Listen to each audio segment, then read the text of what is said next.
Alors, qu'est-ce qu'il a fait Jésus tout ce temps entre l'âge de 12 ans et l'âge de 30 ans?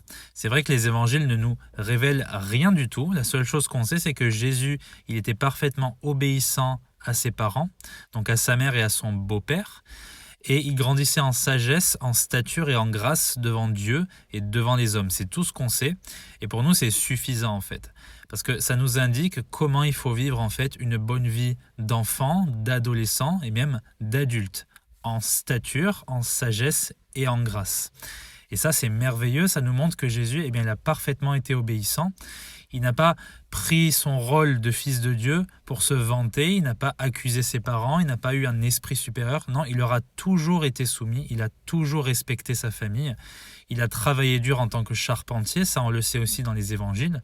Donc on voit Jésus, en fait, il a toujours fait la volonté du Père et sa volonté, eh bien, c'est qu'il vive en tant qu'homme parmi nous et qu'il soit tenté en toutes choses. Donc c'est ça qu'il a fait entre l'âge de 12 ans et l'âge de 30 ans. Si Dieu avait voulu qu'on sache ce qu'il a fait durant cette période-là, il nous l'aurait dit en fait. Donc ce n'est pas important.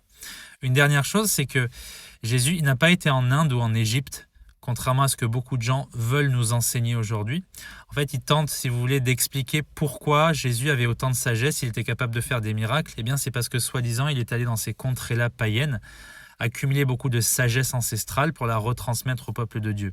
C'est complètement faux puisque Dieu est contre le paganisme, il est contre le polythéisme forcément puisqu'il est le seul vrai Dieu. Donc il n'aurait pas autorisé Jésus par le Saint-Esprit à aller dans ces endroits-là qui sont des endroits spirituellement ténébreux.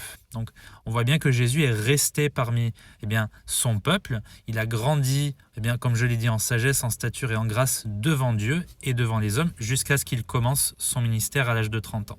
Que Dieu te bénisse.